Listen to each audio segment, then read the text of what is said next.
access to different I tell you, the lake now is steaming around.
Press. Back it up. Figure it out.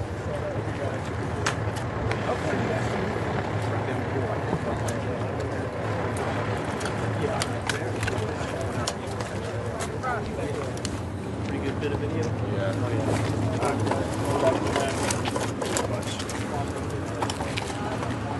All right, press. Back to the vans. Back to the vans.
You go to the back. Pardon me. Pardon me. Meets Johnny. Pardon me.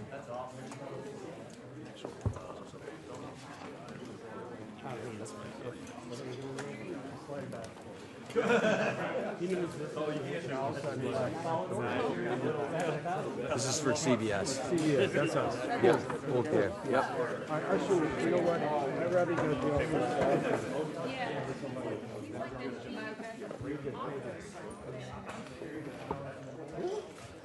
Yes. Look at his, I forgot his title. He has some big title now that the president gave him. Yes, so he's probably the director. I think he's the director of Internal Affairs for the president. Well, you know, with his brother. They call him chief. Yeah, he's still a chief, but he's my seat bank. He's my seat bank. It's Jared left, so John took his place. I didn't realize. Yes, but his brother just replaced him as the house seat. This recovery's taking longer. Just taking pictures of You're good. the other thing. They have, I got an email from Larry Chapman. Right. Mom, That's coming. that may count. One other person. That's helpful.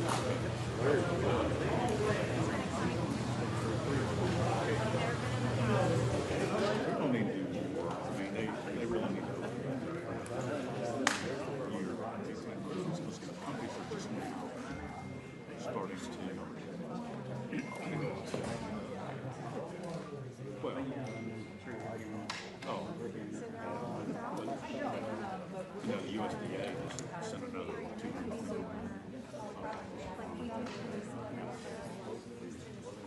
mine.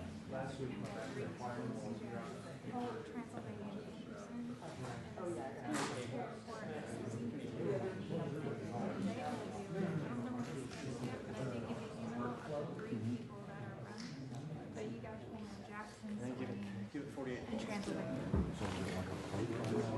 Yeah, it's from, yes, from each county. So it's like I've got So you have to have a certain percentage to have a quorum from each county too, because it weighs, like Transylvania weighs the most, but then you got a little bit in Swain and.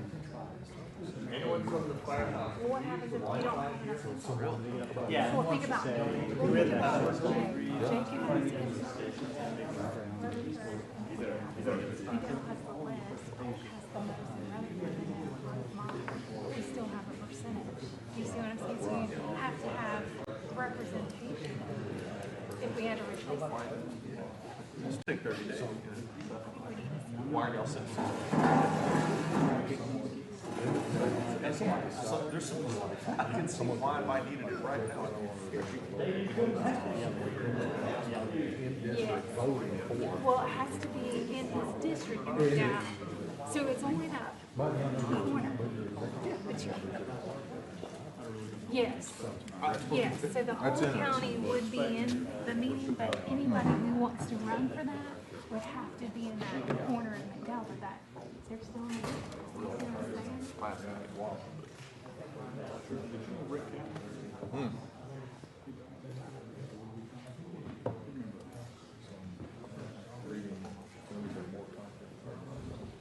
Yes.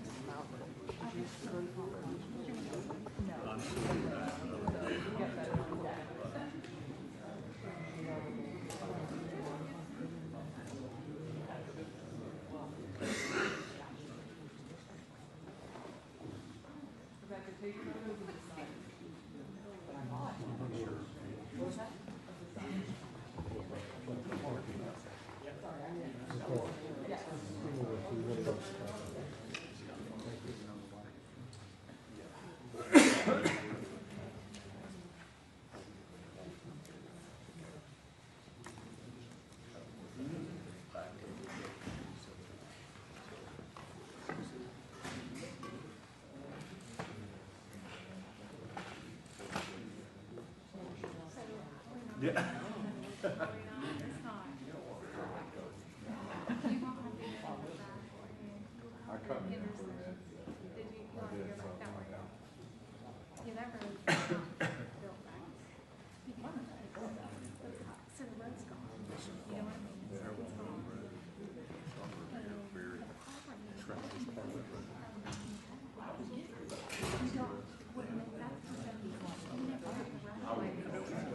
Oh, not be able to. I saw, I saw it. No, Tim's Good. working on that. Well,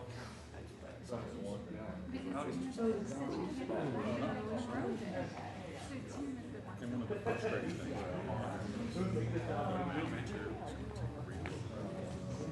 I didn't even follow that.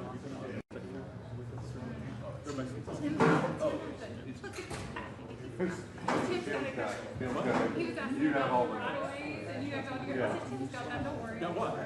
About the right of ways for FEMA on Highway 9 where. Oh, the hazard mitigation stuff? I thought it, I thought it was like, You got it. have woody debris, fire. Yep. I was like, don't worry. I mean, we've got streams covered, we just don't, well, we think we have enough funding there, nobody's really thought about, wildfire mitigation, we're not our next year. I have been preaching it in the town. This year, Next year. I have been preaching Right, I don't know, I supposed to down high, I'm like, here we go. Yeah. I asked for it prior. There you go. I did. And I said, so now I get to say, I told you so. The U.S. Forest Service last year, on County Government, said we were their #1 risk in the country. I told him that, I said, we have. Yes, thank you. That'd be a good headline. Perfectly managed. So that's the way I told them exactly.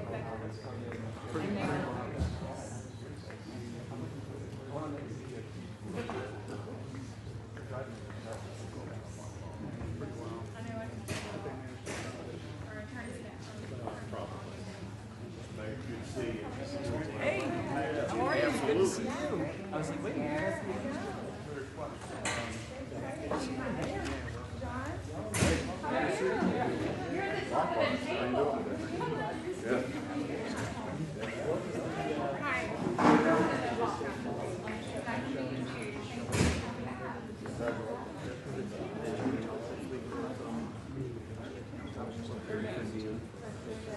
Did you make it?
Hey folks, if you please have you take your seat, please.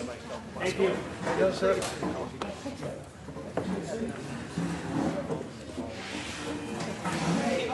You're on the other side.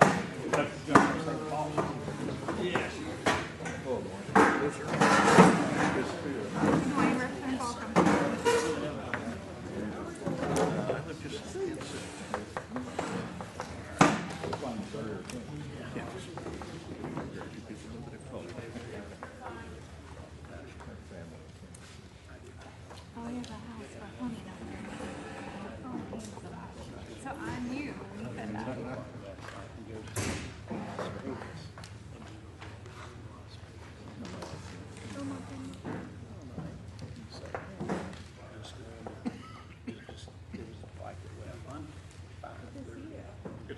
That's right. How was the tour? You do a good job.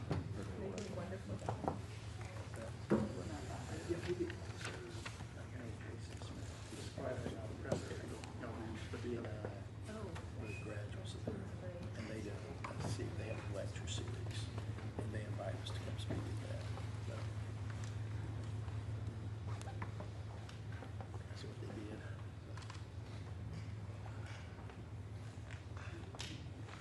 Well, you guys gonna pass a budget now? There you go. All right. Are we gonna finish it? Just pass the house budget. Yeah, that's right. I'm in the Senate House like this. Kind of been a reorganization. So what do you think about it?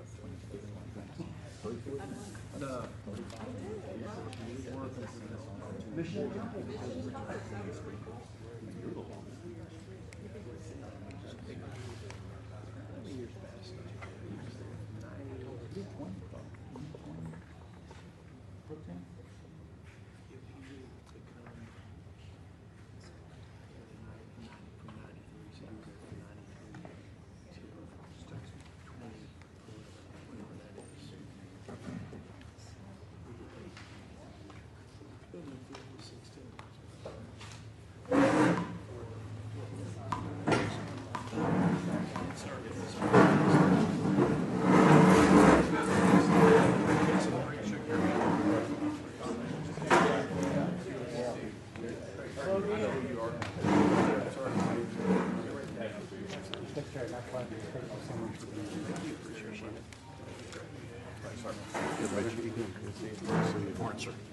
Good morning, thank you. Representative Balkin. Hello again. Back again, sir.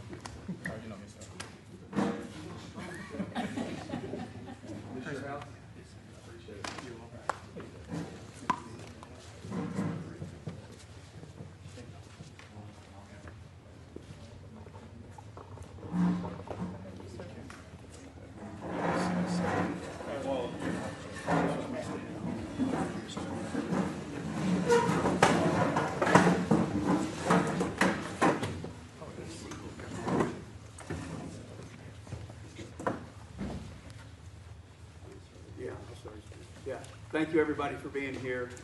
Senator Ted Budd, it's absolutely my honor to have a friend and colleague all the way a decade ago when we served in the House together, to coming in 2022 in the U.S. Senate together.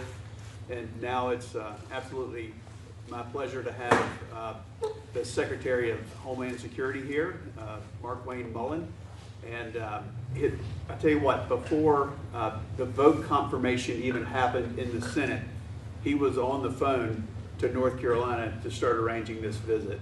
And it was still hours before he would ever be officially confirmed, but he was already starting the ball rolling for North Carolina. This is a man that not only knows how to serve his country, but he knows how to work on a business, lead a business, and so he's bringing those skills together. He's a person of action. He's a great individual. Love his family. He's been, again, a great friend. So I'm so honored to have him here. But before we get going, if we could just start with, we'll start here on the right, and then we'll go back over to John Anglin after Matt, and then come back around here, and we'll turn it over to the Secretary. You got to introduce your wife, though. Yeah. Oh, Amy Kate, if you would. We actually, in the seat of highest honor right here for Amy Kate Budd, who's been with me on. She's my favorite. She brought me some cakes. Yes, that's right. He puts up with me. He loves Amy Kate. That's right. My guest at the State of the Union was Steve Freeman, who is from Batcave, just up the road here. Just led heroic efforts there. A lot of heroes at these tables, and that you've met today. People that pulled together. So many volunteers for this section of Western North Carolina. But it's been amazing over the last 18 months what we've seen in this state. How many people have pulled them together, brought in volunteers from all over the country. But it's just been absolutely amazing. Steve, we'll turn it over to you, and then we'll go over to Peter. Just you'd introduce yourself. Okay. I'm Steve Freeman. I'm the Chief of Batcave Fire and Rescue. We're the last volunteer department in the county up there. We were kind of ground zero when all this hit us in Chimney Rock, Lake Lure. If it weren't for all the volunteers and everybody that lived through this, and all the glory goes to God for it. We were blessed not to have more fatalities than what we did. It could have been a lot worse. But I want to thank you all for coming and all the help that we've had so far, and for not forgetting about us, because we've still got a long ways to go. Well, let me tell you, between Tim and Chuck and of course Ted, no one in DC is forgetting about it, because they are your biggest advocates. But Chief, I can tell you as a fire chief without even being introduced, just because your mustache. You won't remember my name, But I'll remember this. All right. That's great. I'm Peter O'Leary. I'm the mayor of Chimney Rock Village, and it's my pleasure and honor to welcome this group to the village, this distinguished group. And I'll echo what Steve said. We appreciate the support. This has been devastating to our community, but we definitely appreciate all this support, and look forward to a strong recovery with the help of these individuals, as well as many more. I'm Dave Natonsky. I'm Secretary Mullin's Chief of Staff. Thank you all for hosting us here. It's an honor to be here on our first trip. John Mitchell, I'm the Henderson County Manager. The folks just up the road, I think y'all are going to go through there later today. I think it's probably incumbent upon me. I lead an organization of about 1,000 individuals who stepped up and went to work before the storm and been working since. And they deserve a lot of thanks, but I think I should just point out, I know that maybe this is for the benefit of the press, but we've got members of the General Assembly here, congressmen, senators, so I appreciate your efforts, who've really stepped up for the people of West North Carolina. The General Assembly has voted to provide resources.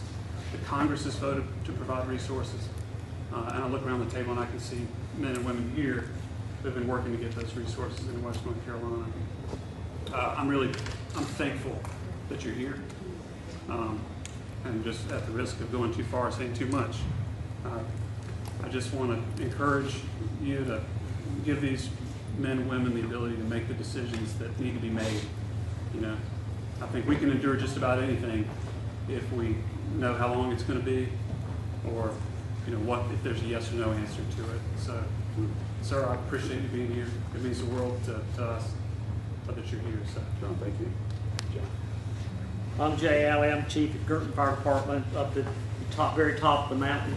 We were the ones that donated 34.5 inches of rain in 36 hours to Chimney Rock, and I know they're very appreciative of it. We were very fortunate. We had no loss of life in our fire district at all. We found that everybody survived. We lost structures, we lost roads, we lost every power pole.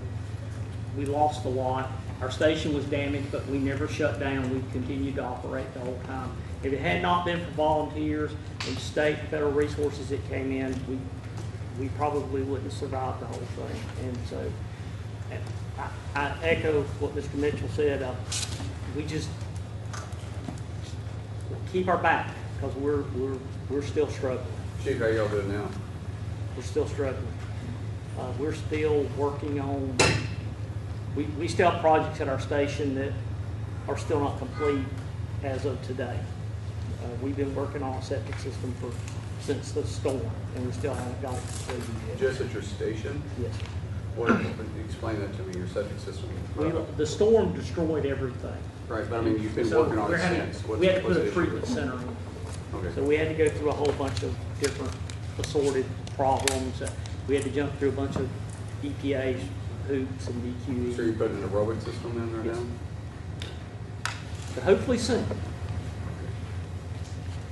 I'm Tim Moore. I'm the congressman for this area, the 14th district, and it says a lot. You know, the first trip that the president took when he took office was here to Western North Carolina, and here I believe this is your first trip, Mr. Secretary, here to Western North Carolina, and that sends a very important message to the folks who live here that Washington is not forgetting this area, continues to invest resources. So thank you for the work you're doing. You've already done great things to speed up resources. And I do want to give a shout out to 3 of my former colleagues when I served in the legislature. The state legislature has also really stepped up in a significant way to help out too. So these guys have been great partners with us at the federal level as well. Well, the president made it very clear when we were going through the nomination process that this is where he wanted my first stop to be, because he says there's still a tremendous amount of work to go. And he, as he quote, he says, people in North Carolina love me. And I believe that's true. And Karen and her team at FEMA, they were prepared to go too. When we started talking about the resources needed, about some of the stuff that needed to be released, everybody was ready to move. And so it's an honor to be here and definitely make my first official trip. We appreciate you. I'm State Senator Tim Moffitt, former member of the House when Tim was actually my speaker at that time. I live in the Girton Fire District, so I was part of all the rain that we sent down through Bat Cave and Lake Lure. It's been 18 months, and in some respects it seems longer, that it happened longer ago, and in some respects it seems like it was yesterday. But I look at all these faces here, and these are people that care about their communities, they care about our state, and without fail have demonstrated that 24 hours a day they're committed to our recovery, and it's lengthy. And some of the things that we've discovered is that all storms are not created equal, and all public policy doesn't fit in the same box. So some of the issues that we're facing are federal policies that kind of counteract one another. We have state policies that we're working on, but the willingness of both our members of Congress as well as my colleagues in the House and the Senate have demonstrated to help us make those changes has been very, very heartfelt and very meaningful. So we appreciate your being here. Ted, honestly, you have been a champion for us. Tim and Chuck, you've been there for us. Can't thank you enough. Pleasure to have you here. I'm Jake Johnson. I represent House District 113. This is where we're sitting right now. We've got Rutherford, Polk, Henderson, and McDowell counties. I grew up about 15 minutes that way. We're very grateful you're here. We've made close to, at the state, roughly $2 billion, between 1.8 and $2 billion to getting out the door right now for the state. That's a huge investment, and any other storm, that would be moving the needle almost to complete, but this, we're gonna need a lot more help. And the way you've come in and sped things up, that's been huge for us here. And we hear that from our local folks and our neighbors. So thank you for being here. We really appreciate it. Thank you. Good afternoon, Mr. Secretary. Thank you so much for being here. We really appreciate it, and thank you, Administrator Evans, for being here as well, and for sitting down with the governor and me when we were up in D.C. I'm Matt Calabria, and I'm with the Governor's Recovery Office for Western North Carolina. And we really do appreciate y'all being here. As you know better than anybody, there's no substitute for being there and seeing what the situation on the ground. But I also wanted to specifically thank you for expressing your interest in accelerating the work of FEMA and making sure that we do everything we can to move quickly on public assistance projects and hazard mitigation grant project reviews and approvals and reimbursements. We know a lot of local governments are working very hard in cash-strapped times with very difficult circumstances. Certainly, as I think others have alluded to, the state's doing everything we know to do to make sure that we move as quickly and as strongly as we can, and very much appreciate your partnership in that. Thank you, Matt. John. Hey, John Anglin. I'm from Yancey County. I'm with a construction firm called the Branch Group, located in North Carolina, Virginia, doing a lot of the transportation work. And I'm here because I found myself on the incident management team after the storm hit Yancey County, where we had the most rainfall, the highest wind, 2 rivers that flow off of Mount Mitchell, the highest peak east of the Rockies, just devastated our community. So county about 19,000 people, and we had one posture after the storm, and that's please help us. So I want to thank Congressman Edwards, his team, and Senator Budd's team. They've been just in the trenches with us from day one. Can't say enough about what they've done for us, and I'm glad you're here. And on a personal note, I'm a citizen, proud citizen of Muskogee Creek Nation, so yep. My mom's from Oklahoma. My mom's from Oklahoma, so yeah. Whereabouts in Oklahoma? McIntosh County, you follow. Well, that's where I go to Lake at. Good to have you here, sir. Thank you for being here. Appreciate what you bring to the table. Thank you, John. Wayne. Wayne Tatus, I'm the Federal Coordinating Officer for FEMA for North Carolina. just real quick, I want to work with a lot of you around the table at different times on different things, and just really appreciate the cooperation and teamwork we've had to work towards the recovery of North Carolina. Thank you. Good to see you. I'm Jennifer Balcom. I serve in the House District 117, which is Henderson County, the Back Cave, Mr. Freeman's district. So born and raised here. I was here firsthand, saw it all, still working through, and I appreciate Senator Budd and Congressman Edwards and Congressman Moore for working with us, and appreciate everything that FEMA is doing to do that. I know we have a long road, we're all aware of that, and just continue to support us is what I can ask, and help us continue. And as of the state, we will continue to work with you through the process. So thank you. Yeah, Mr. Secretary, we've had the opportunity to meet on a number of occasions. First of all, I just want to thank you for making this your first trip after being sworn in, just like the President did. And I think all of us in Western North Carolina can take a great deal of comfort in knowing the commitment from the White House to seeing us rebuild. I represent North Carolina's 11th Congressional District, which, by the way, was part of this area on the day that the storm hit. A couple months after that, due to redistricting, we traded counties just a little bit.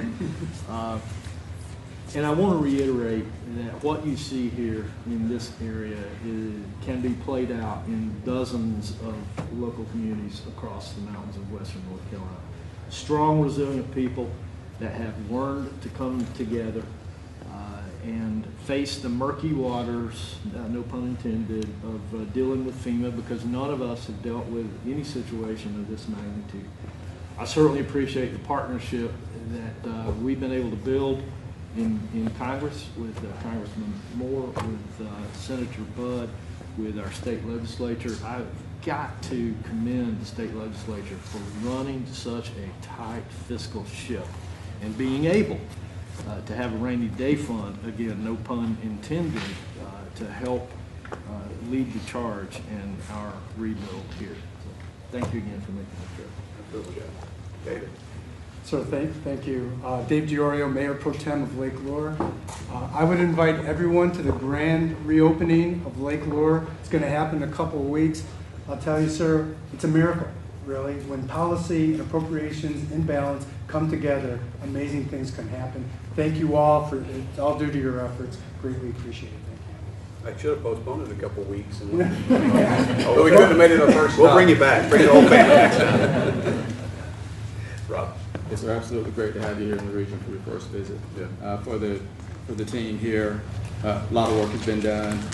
We fully understand there's a lot of work that still needs to be done. The message for our team here in the region is that we're not coasting, we're accelerating. So we're excited about what you're bringing to this organization. We will execute aggressively to make sure we're meeting your intent. Thank you, sir. Appreciate that. Yes, sir. Go ahead. Hi, good afternoon. Victoria Barton. I'm with FEMA. I'm the Associate Administrator for External Affairs. Thank you all for having us here and spending the time. It's also great to see folks in person. I know we've had several countless virtual visits, familiar faces, so very much appreciated. I do want to thank Senator Budd and Chuck Edwards, Congressman Tim Moore as well. You have fierce advocates in DC. I speak with their staff constantly. I know Karen and I have been up to the Hill several times, and we are constantly in communication. So fierce advocates, and thank you all. And just want to thank the Secretary for your leadership. It's been very helpful. Thank you. Chris Melton, I'm the Fire Chief of Chimney Rock Fire Department, and welcome. Thanks for coming, and we appreciate everybody's support that's helped us. I say us because we're a collaborative effort. We've all worked hard prior to the storm, and we still work hard today. My full-time job, I work for the town of Lake Lure, so proud to say that, and the fire department. This isn't a full-time job? No, sir, this is all volunteer. Is it? We have no paid staff here at Chimney Rock. So I'm fortunate enough to be able to work for the town of Lake Lure as the deputy fire chief there, and we work hand in hand, and to be able to work together during the storm. It was a collaborative effort during the pre-storm prep and after the storm, and here we are today, still recovering, working hard to get our issues that we have here fixed and in the town. But we're just very thankful for you being here and all y'all's help. Chief, you have to explain to me the flag you have up there. It's got to be significant. Well, I haven't brought that flag out until yesterday. Yeah. That was in my office, and one of our Lake Lure police officers come up to me. Sorry. And he said that he found it in the water, in the river, and he couldn't think but to give it to me. And, so he dried it out, and I folded it up, and I wanted to do something with it. And I hadn't had time to build a thing for it, and heard y'all was coming, and today was a good day to pull it out and display it. I think it should be framed. That's what I want to do. Would you allow me to pay for that frame? I would. Okay. Thank you. Will you make sure we'll get that taken care of? Thank you so much. Yeah. But I'm very proud of it. It was pulled out of the river as we was doing some rescues and things like that. And he kept it and said, I had something for you. And he come to me a couple of days later and gave it to me. But this is my hometown. So, thank you. Dwayne, can you and Rob make sure the thing gets framed and make sure I get the bill on it? Can you do that? Yes, sir. All right, and then make sure I get the bill on it. Thank you. I'd love to see that. I'll do that. Thank you, Chris. Administrator. So I'm Karen Evans, and that's really hard to follow. So, It is. I just really appreciate the opportunity to be traveling with you, sir, and the opportunity to continue to serve. So I'm not going to take any more time after that. That was very moving. Sorry. No, it's awesome. It's very moving. Administrator, I'll just say one quick thing before I turn it over to the Secretary. In the less than 2 weeks that Secretary Mullin has been in place, he's already helped get this area of the state $134 million in public assistance. He has helped break the logjam on hazard mitigation grant program and bring some clarity to that. Still some work to go on that, but that's been absolutely fabulous. And there was, prior to Secretary Mullin, there was a $100,000 threshold which required the Secretary to evaluate, which led to a real logjam. And I just appreciate you breaking through that, leaning on your very competent team and staff to, they need a proper review for our taxpayers. They deserve that, but to eliminate waste and fraud and abuse, that still needs to happen, but it doesn't always have to happen at the Secretary's desk. So you've got a great team reviewing those requests, and I appreciate that. Things are already moving, and this is your first visit. You haven't been in office 2 weeks, so we're grateful for your help. Turn it over to you. Appreciate it. Well, guys, thank you for being here. Thank you for the time. Thank you for the press that took the journey out here with us too, because one thing we want to make sure the American people know is that we're still recovering, right? And being from Oklahoma, we deal with a lot of tornadoes. We see a lot of destruction, but I have never seen anything like this. And I can't even imagine what it looked like 18 months ago. But to see everybody come together, in Oklahoma, we call that the Oklahoma Standard. But that usually takes months of recovery. You guys, 18 months later, you're still here, and it's just one big family. And as a chief, obviously, you could tell is still emotional about it. But to see what's happening and see the revitalization that's taken place from the roads to the towns to the buildings to even the lake. I mean, you wouldn't have believed that lake was packed full of soot and debris because it looks beautiful and pristine now. It's pretty remarkable.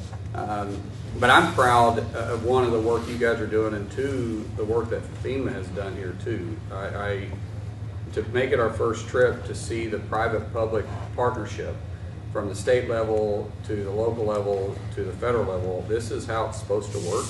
But everybody said, too, I mean, when we talked to the mayors, there's been some hiccups, but we were able to work past them. We're still working past some of them. I don't know how many times Ted and I have had conversations about this before Secretary was even a thought, because we would have dinner quite often because we came in freshmen together in the Senate, and we have this thing called the red shirt freshman class. JD's part of it, or the vice president's part of it too. And from the get-go, Ted was talking about what was happening. And as this process was going through with my nomination, obviously I was somewhat familiar with it just because of the conversations we've had. But when he started giving me action items, this is what we need, it was very simple to get in and get started. And Karen and Victoria brought it to my desk immediately, and we were able to get to work. But there's a lot of lessons that can be learned. Even though there's work to be done, there's lessons that can be learned. And one thing I do believe is when we step back and we have an awful disaster like this, it also allows us to be more efficient and more prepared moving forward. And so as we go here and we take questions and we hear from you guys, please be as open as you possibly can. Give us action points. You guys ever heard the 5 love languages? Right? It was written in North Carolina. We've had this conversation. We have. That's right. Yeah, well, words of affirmation is not mine at all. I want to know what we can do better. And so when we're going through this conversation, let's know what we can do better. Not just beat up on FEMA, that's not the point, because they've done a great job, but what is it that we could maybe tweak just a little bit to tear down some of the redundancy. And I think, Tim, you were talking about, and by the way, first name works just perfect for me because I'm going to use your first name, so please don't feel like you need to use titles with me. But Tim, you were talking about some of the redundancy from the state and federal side. Maybe you can expand a little bit on that, and so we can see how we can break down some of those walls. And then we just go around. I don't know how you want to handle it. Just go around the room, and then press. We'll take some questions from you guys towards the end too. Is that okay? All right. Tim, you want to go ahead and start? How far away? I actually brought something for you to read on the airplane on your way back. I need something else to read. Yeah. They're not giving me enough binders right now. So there's probably 3 pinch points that we're dealing with right now that are causing us a problem from a recovery standpoint. The first one is the hazard mitigation grant program. I think it's a good program, but when most of the buildable land in our area here is in floodplains, it does creates problems on our recovery, especially when rebuilding our roads. So if a property owner qualifies for the hazard mitigation grant program and their property is conveyed to the federal government, if we could have permission to use it for a core public purpose, like rebuilding our roads, rebuilding water and sewer, then that allows us to not have the conflict between present day value offerings from the condemnation, taking their rights away from them. But I think it protects the integrity of the federal design to make sure that we're not building a structure back in a flood-prone area, if that makes sense. So what I've been trying to work with, and I spoke to Victoria and Greg about it a few weeks ago, and Tim's been working with me, and so has Ted's office and Congressman Edwards, is just really a memorandum of agreement from FEMA that basically says if this property was a recipient of a hazard mitigation grant and the state or the local government needs to use it for a core public purpose, then here in writing is permission to do so. So that's one area that we need a lot of help. The other one, there's 2 more, but I'll just get into the other one. There's a consensus that this was a 1,000-year storm, and I think that's a uniform consensus, but public policy is really geared around 100-year storms. So the fact that we have a lot of areas that were not in a flood hazard area in the beginning, but they are now, is limiting our ability to rebuild structures simply because they were damaged in a 1,000-year event. So we had adopted a 200 historic flood event part of our statutes that we're looking to get a memorandum of agreement from FEMA that says, yes, you're not going to be in violation of the National Flood Insurance Program if we respect the fact that your statutes are very constrained, but it allows your communities to rebuild. And an example of that is the town of Biltmore Village. Biltmore Village is historic. It's the gateway to Biltmore Estate. We have structures there that were built to a 100-year floodplain. This storm was 11 feet above that. You have a lot of historic buildings there that need to be rebuilt, but they can't be rebuilt because they were more than 50% substantially damaged, which requires them all to be lifted 6 feet or they're just going to remain vacant. So our ask is, from the state's perspective, it's a 1,000-year event. The likelihood that that's going to happen again mathematically is on our side that it won't. Allow us to rebuild without these constraints that are imposed on us federally. Karen, do you know about this? Are you familiar with it? About the NFIP, yes. What do we need to do?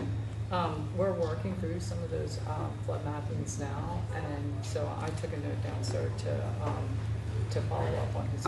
This will be my biggest action point and figure out what we can do. Is because if this is through rulemaking, surely there can be an exception someplace. Agreed. Bureaucracy is worse inside of not all agencies, but we just put layers and layers on stuff, and we don't allow ourselves flexibility. So if it's not legislation that requires it, it's legislation, it's these guys. If it's through rules, I bet we can probably figure something out on that. So we'll make this a Yes, sir. We'll make this a priority. Yeah. Very good. Thank you. Okay, Victoria. On the first point, on the hazard mitigation, I think we do have some paths to solutions that the Secretary was able to work with Karen to unlock. And so just yesterday, 75 properties were funded, and another tranche is imminent. Rob's team and the region and the local state team here have been working very diligently to process many of those. And Rob, do you want to speak to some of the parceling that we're doing so that they can be eligible? Absolutely. So the properties that are eligible for buyout, we looked at them and saw them in 3 different buckets, if you will. First bucket, no major issues, and we'd be able to proceed with those, and our team is doing that now. The second bucket had some minor things that we could probably get through pretty quick, and so we're working through those.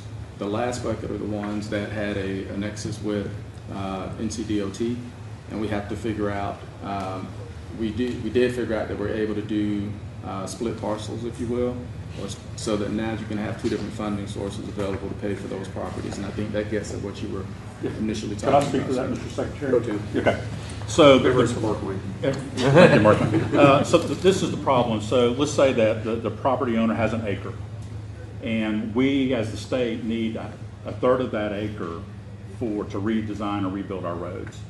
So the way that it's written right now, it disqualifies them from the hazard mitigation grant program. The ideal solution would be to allow them to remain in the program. Once that property is acquired, then we can actually, for a core public purpose, use that third of an acre for our benefit to rebuild our roads. The way that it was just explained, you have a pre-storm value through the hazard mitigation grant program, which the split parcel would apply to, and then we're constrained by the Uniform Act, which means we can only offer a present day value for the property that we need from a condemnation standpoint. So it unfairly punishes the property owner for something that really can be corrected from a... Let me look. I don't know if we'll have the flexibility to do that in the grant program. Okay. Because grants are typically they're pretty well spelled out. So we'll look at it. Sure. But it may be, once we go back and reauthorize the grant, it would have to be written in the grant to give us that flexibility. I think the way the grant is written now probably can't do that. We'll get back to you with Ted. We'll get back to Ted's office and double check that. But I don't think we have the flexibility to do that, do we? Yes, sir. And the biggest challenge is the way that the mitigation rules are written is the challenge. Yeah. And I don't know if we're going to have relief on that, and that's why we're trying to find. We'll sit down. If we have the ability to make some of the changes, we can. Absolutely. When we're dealing with when we're dealing with flood-prone areas, that's what a lot of this is written for, because it's in the past we've had where we've rebuilt the same places over and over and over again. I mean, we have one place in Oklahoma that I can think of off the top of my head. I won't mention it because I'll stir a hornet's nest. But we've dealt with this over and over again for 60 plus years. But we're dealing with a 1,000-year flood that we had to look at it from a different perspective and give flexibility where we can, and we will take all that in consideration.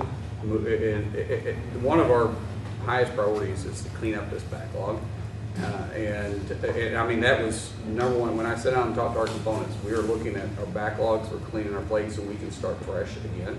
This is one of them. So if we had the flexibility, we'll do it. A lot of times grants don't give us flexibility, but if it's not, then that's where Ted and Tim and Chuck come into place. Sir, Go ahead, John. One of the things about, it's a great law, but it wasn't written for the mountains. And I think when you get out here, you know.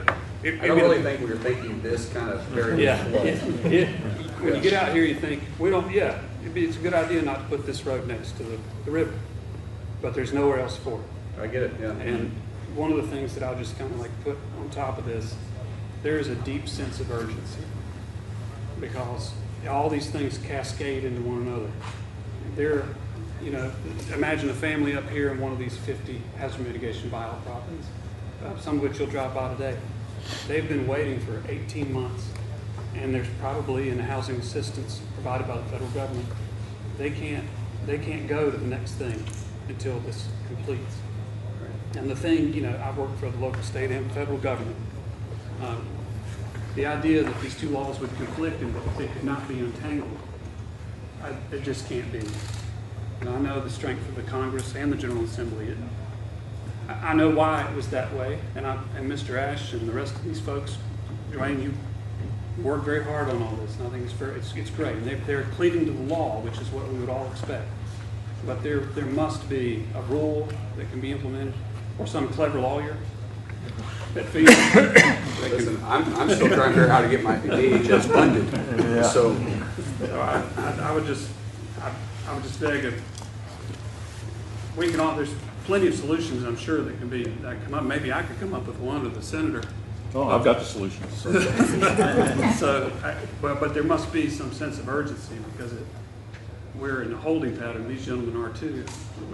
I get it. That's why I said we're going to clean up our backlog. But I will say, if you think DC applies common sense, we lost that a long time ago, brother. But there's a way to bring some type of common sense to it. Like I said, if there is a way, John, if there's a way, we're going to work between Karen, Victoria, Rob, Dwayne, and the rest of the team at FEMA. If there's a way to get it done, we will do it. If not, we'll be in touch with the federal elected delegation and see how we can work it out.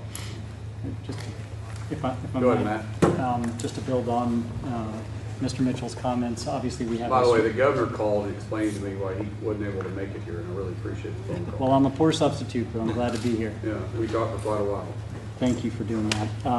But to build on the previous comments, obviously we have a strong sense of urgency and appreciate the urgency around PA approvals and HMGP project approvals. A couple of things to build on that. One, we obviously want to make sure that FEMA reimburses at reasonable rates. Similar to Mr. Mitchell, I think there's a sense that a lot of the rules and practices are built toward coastal storms rather than places in the mountains where there's a lot of vegetative debris, where the debris trucks are filled with sticks rather than sand and other such things. And so making sure that we don't have to spend unnecessary time litigating over reimbursements or whether they're, what the amounts are really helps us move projects quickly. So I'd flag that. In addition to that, I know the shutdown has caused some hiccups on a number of the programs, but we have an extension right now request in for the hazard mitigation grant program to enable us to finish the infrastructure projects that we've been working on and make sure that we've run all of those to ground. And I know that our congressional delegation members are well familiar with this because we're in constant communication, but we know with $60 billion of damage on the ground here in North Carolina, we're going to need additional funding to get the job done. And so for awareness for you, there is a FEMA component of the governor's federal ask, which he brought up as recently as January to DC. But we're going to need additional funds to continue our reconstruction efforts and rebuilding efforts and put our infrastructure back to where it is, rebuild homes, all of that. Much of that is in HUD funding, but we're also hoping to get some additional leeway in the Community Disaster Loans Program, which is in FEMA. we have found that a lot of local governments are hoping to access those funds to help cash flow, help alleviate cash flow issues, but the cap on what a local government can get is pretty low, and the administrative burden and the paperwork burden is very high, and that's really discouraged a lot of folks, and so I would just flag that as a potential future issue for you. Thank you. Thank you, sir. What else, guys? So I actually have something. So Peter and I can relate to this. And so in a disaster like this, the burden, as you saw, on the small communities is expensive. Just to participate in the public assistance delivery program takes dollars. And we're actually entering that system with nothing in the bank, with a credit card maybe, but nothing in the bank. So I think one of the things that could really help us all, and this is part of the legislation, the FEMA Reform Act of 2025, it's one of the elements of that would really help is this idea of a universal application program. We have a communications director that's used to answering social inquiries from the public. She became a national champion grant writing, just to keep up with trying to tap into all the different colors of money from all the different agencies and organizations is more than a full-time job. A universal application program where it goes in and then all of us can see what's there and what that may be a priority against everything else that's in that portal, and then query for information to support that particular item that we all would feel is a priority would really streamline the effort to get the limited resources to the right place, and it would really release us of a burden of every week or so querying or answering a new question that comes out of whatever application is there. And every time a question comes out, we're writing a check for $30,000 or $40,000 to do an engineering analysis to get the data to support that one element in a discrete item that may not even compete in that particular round. So that it's more than just an ease of application.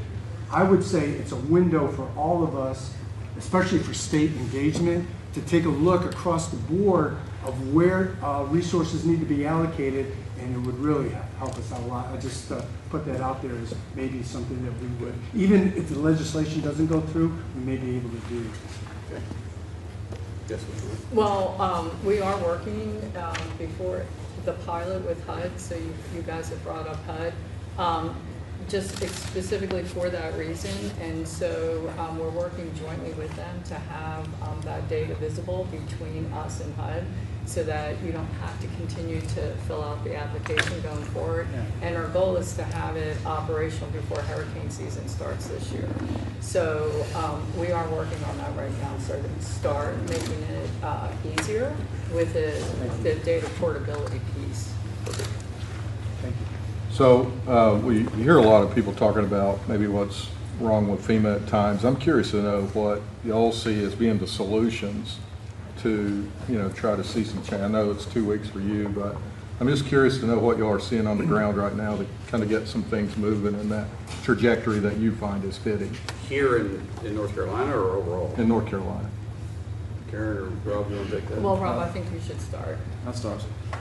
I think that one of the big things is when we talk about complexity of FEMA programs and some of the challenges that we work through in trying to process a project, consistently as I've come to your communities and sat down, the big frustration is changeover of people, and applicants feel that they have to start over because the guy that was there that understood the project and you were moving, he's gone, and now somebody else comes in who might have a different slant, and they're looking at it a little bit differently.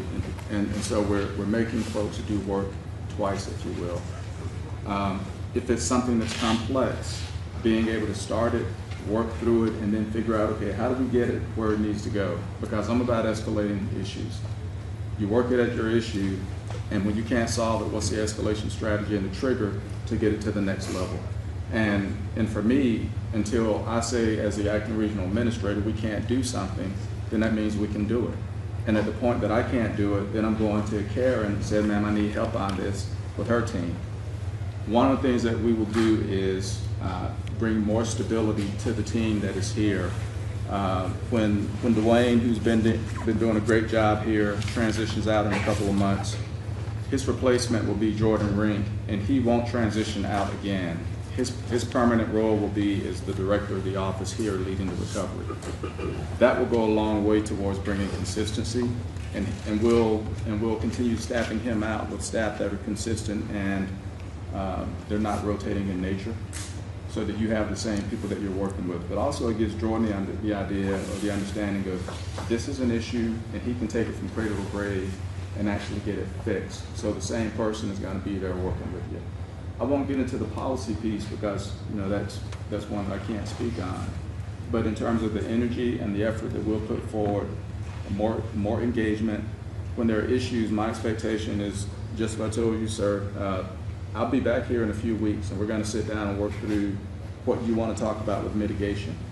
I've got all sorts of energy, and this team can be at a table sitting down solving problems everywhere that we can. And what we've been doing a lot of lately is when we get to a sticking point and we can't solve it, we pick it up and we pull in Victoria, Casapane, and we say, this is now one of those policy things that we're thinking about. Statutes, regulations, and policies. The first two we can't do a whole lot with. The policy we can do things with, and that's where we put a solution on the table and say, can you make this work? And we'll keep doing that. If I could also interject, and John, this speaks largely to your question. The House Transportation and Infrastructure Committee has already passed the FEMA Reform Act of 2025. I helped write it. Greatly to the feedback that I've had from so many folks at this table and around Western North Carolina. The issue that we have is when you go back and look at that bill, you think, wow, this really would have worked for us had it been in place on September 27, 2024. We have been trying to design an airplane and build an airplane while we've had to fly it. That's the situation that we have here.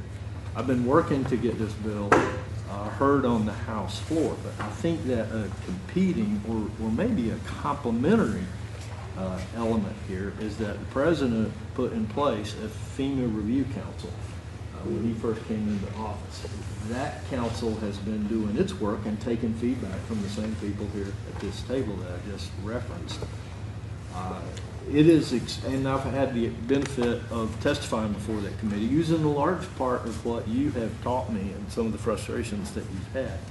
What I think that we can expect is that once the report is on the President's desk, then we'll begin to compare that report with what the Transportation and Infrastructure Committee passed as a FEMA Reform Act, take the best of the two worlds, combine them, and then come up with a product that we can pass on the House floor and get over to the Senate. I say that just because I think that everyone needs to be up to speed on where we're at in trying to help build a better FEMA.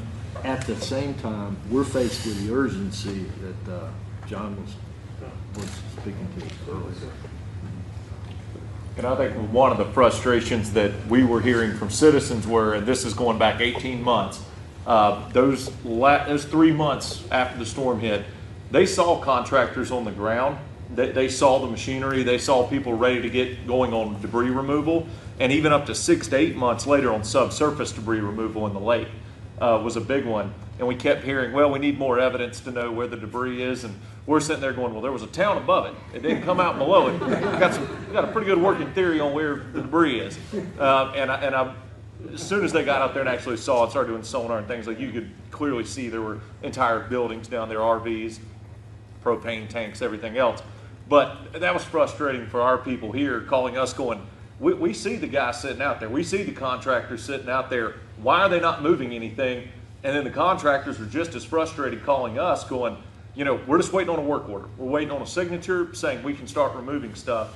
But I guess we just needed more evidence to know where things were. And, you know, if a tree was at a certain angle, you couldn't touch it. And Green River, which is right over in Polk and Rutherford County, we kind of saw the heat map on it to where if a dot was green, that was a pile of debris you could remove. If it was red, you couldn't touch it. Don't touch that one. We don't know which storm it was from. It might have been a past one. It might, you know, it's not high risk enough. And those dots would be touching each other. And we're sitting there going, you're already out there. We've already paid to move all the equipment out. Can we just grab them while we're out there? Nope, can't touch that one. Got to leave it for the next storm. And that just, it seemed super inefficient to us. And Senator Budd's office was great, kind of helping our contractors navigate that in our congressional delegation. But that's hard to explain to a citizen who's got a business on the river there. They're trying to get back open, but there's a big pile of debris right in front of them. This is one of the reforms that we're talking about. Right? Unfortunately, every community is different. Yeah.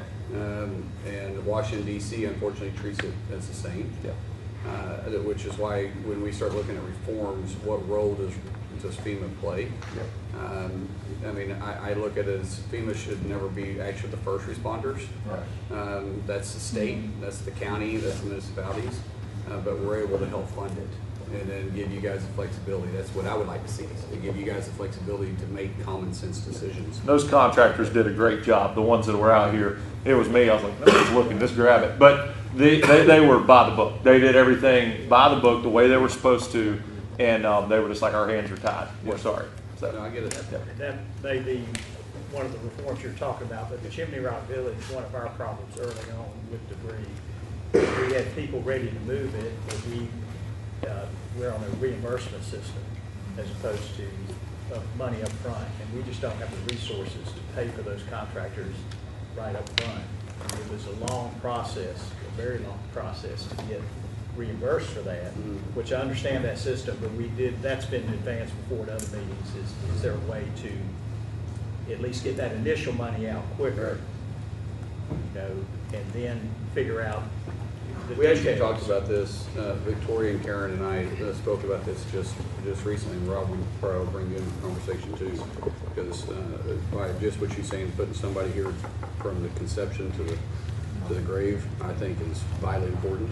That's always been a frustrating part of mine when I was an elected official, because no one has ownership of it. You put somebody in place, have ownership from the beginning to the end, it gets more efficient. So I'm glad you're initiating that, because we're going to do that same thing across FEMA. But we talked about this just recently, about how to get the doors, or how to get the money out the door faster into small municipalities especially. So you're right. Anything else? Because we got about 10 minutes and we need to take some questions from the press too. So, Sir, yes. I hate to talk too much, and I'm bad to do it. But you're bad to do it? Bad to do it. You can ask anybody around this table. That's true. Nothing about John seems to be shy. I wanted to say just two things to you that I thought a lot about. If I had the opportunity to speak to you, just say one thing, what it would be. The first thing I want to do is just dovetail on what the mayor has said, because it's really important, and Mr. Ash talked about it a moment ago. This bureaucratic tennis, where we send, I've got more data. My staff went to every single house in the entire county. I got photos of it. We're required by state law to know the value of every parcel in the county on January 1st. It was a titanic effort.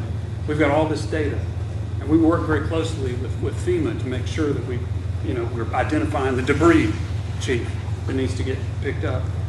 What we cry out for, and you are absolutely right, it's music to my ears, is some gentleman empowered, or a woman down here in the state, empowered to make those choices. That would go a long way. If you could just look at this and say, that's good, that's not good, and go down the road. I'm happy to fight in appeals. But secondary to that, I just wanted to say this one thing. I learned a lot in the disaster.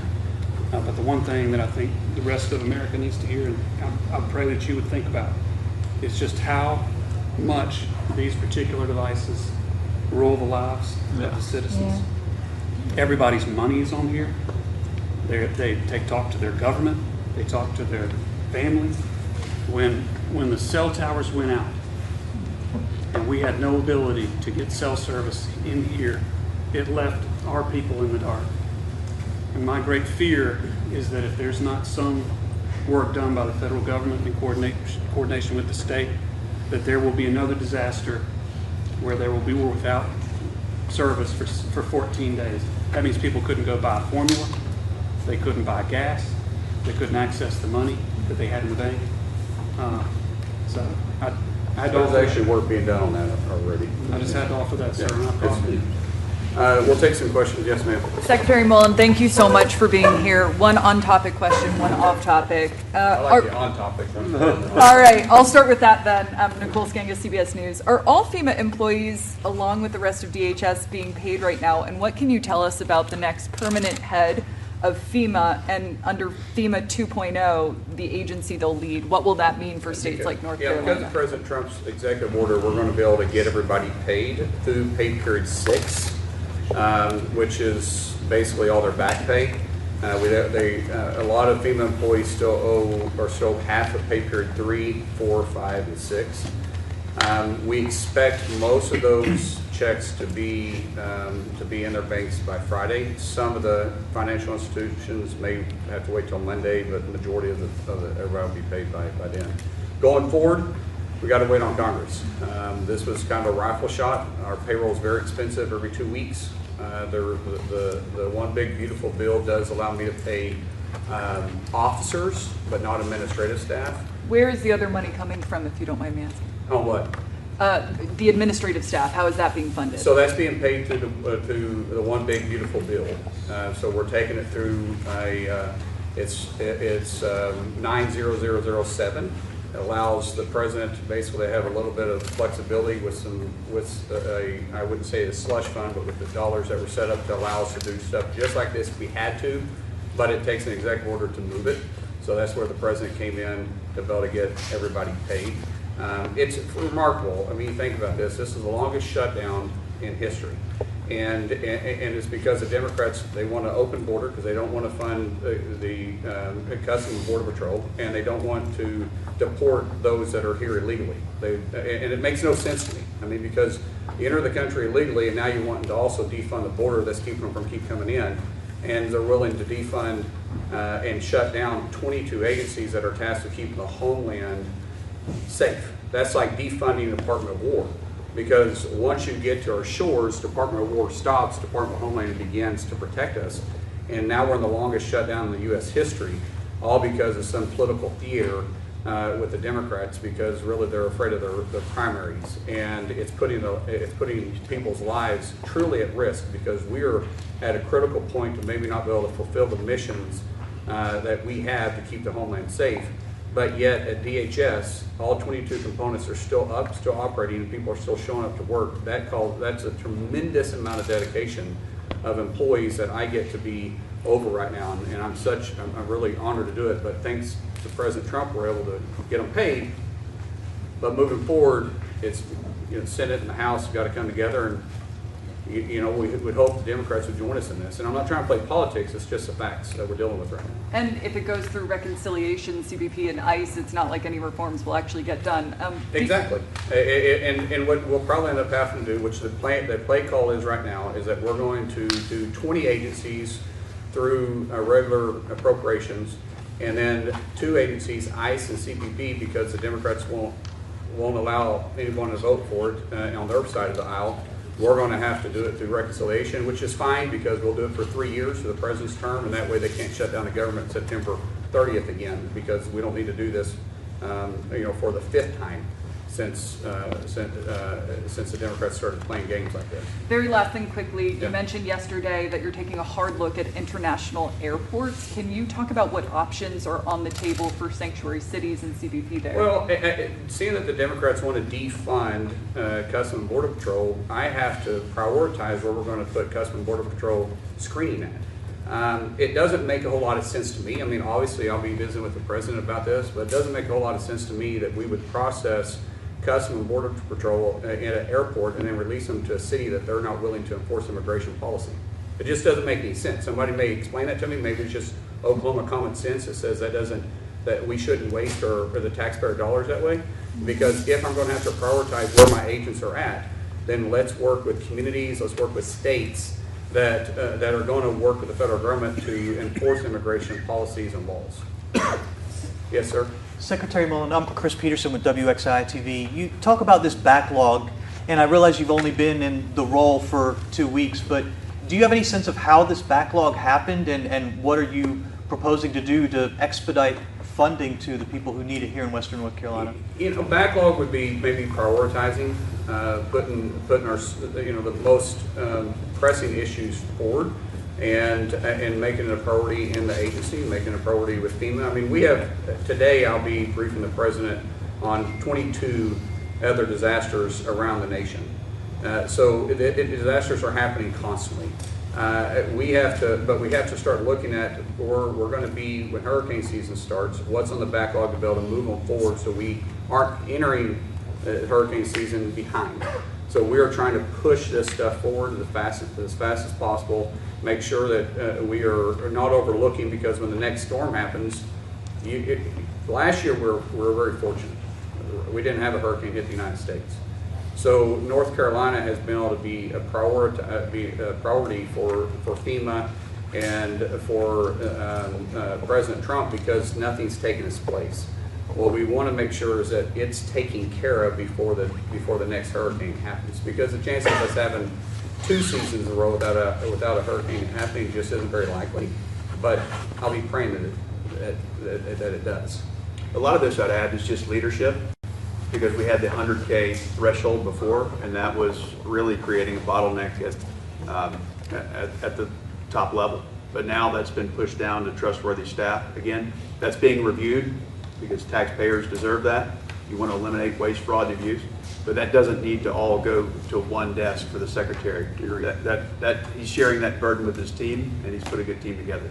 I'm going to go here, and then I'll get to you next. Yes, sir. On the issue of FEMA reform, when the president last visited, he discussed the idea of phasing out FEMA. Is that idea still on the table? No, I think the president was talking about, I've talked to the president a lot about this. Reforming FEMA I think would be a better term of what we're trying to use. We want, the president said when Trump 45, he wants to get the dollar closer to the state. The closer we can get the dollar to the problem, the farther the dollar goes, because we know when we're dealing with federal contracts, everybody in this room knows that when you're dealing with federal contracts versus state contracts versus county contracts, the price seems to double because of the amount of bureaucracy and paperwork that you have to do to deal with federal government. So when we're looking at reform, the president wants to, like I said, we want to make sure we get it to the state faster and not look at FEMA as being the first responder, but look at FEMA as supporting the first responders.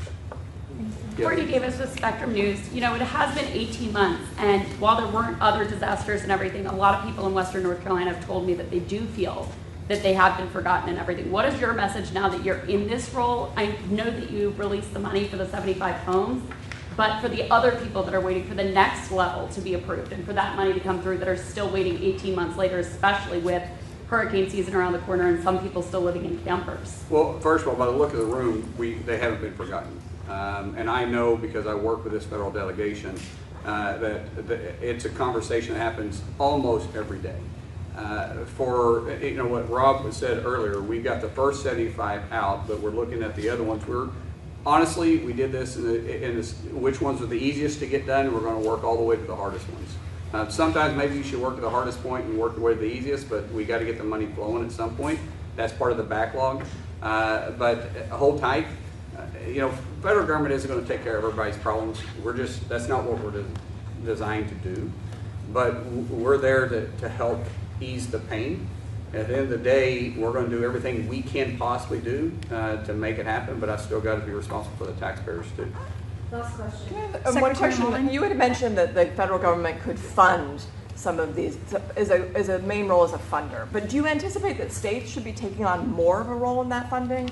And also, to follow up on one of Nicole's questions, when can we expect a Senate-confirmed FEMA administrator?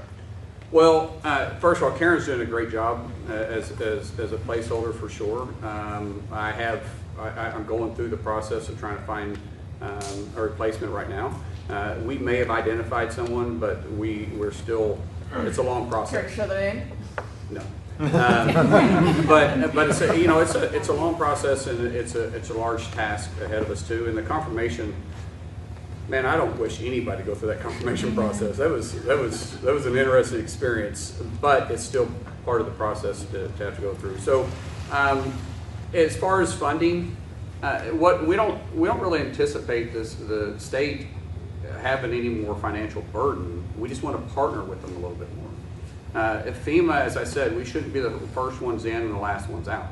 The state is much more equipped. Neighbors are much more equipped.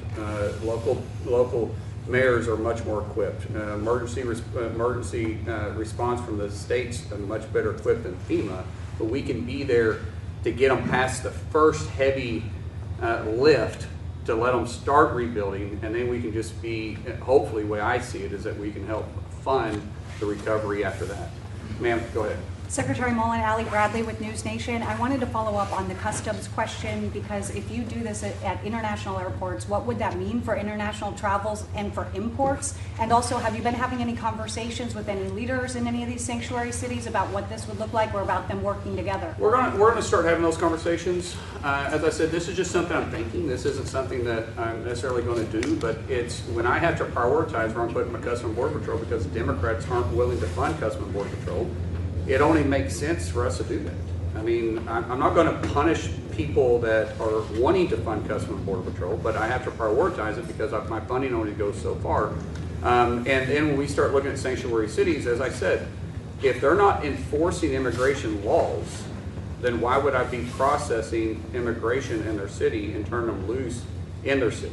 But have they been screened at that juncture if they're being released by Customs and Border To some degree, Protection? but we at Customs and Border Patrol, Port of Entries, we catch people every day, constantly, and we rely on local law enforcement sometimes to hold those individuals. We got to have cooperation to some degree, and so, like I said, this is just something we're talking about because I have to prioritize, as I said, my Customs and Border Patrol since they're not being funded, and the Democrats are wanting to defund them. And it's an option. All options are on the table right now. When we start looking at trying to streamline and make DHS more efficient, I'm looking at every aspect. What is it that we can do? Where are we wasting dollars? And then I'll be real honest with you. I don't think sanctuary cities are legal. We are a nation of laws. As the Secretary of DHS, I don't get to pick and choose which laws I'm going to enforce. Congress passes those. And for my Democrat colleagues that are working in the Senate, and I guess not my colleagues anymore, your colleagues, for the Democrats that are in the House and in the Senate, if you don't like the laws, then change it. Don't punish Customs and Border Patrol and ICE agents that we hired to do the job that you pass the laws for them to enforce. But if cities are going to sit there and say that they're not going to enforce immigration policies, then I'll repeat myself and say it doesn't make any sense for us to process international travelers through that city anymore. Does the President know about this idea? Well, we've had very top-line conversations, but I imagine this conversation will come up today when I'm talking to him. All right, guys. Thank you so much. Thanks, everyone. Appreciate your time.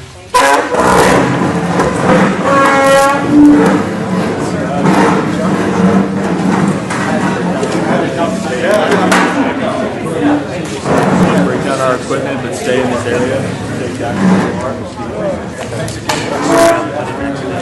No, you were good. I was hoping I could make it back up after I called.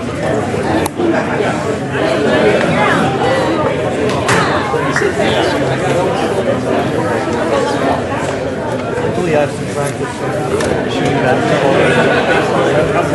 back.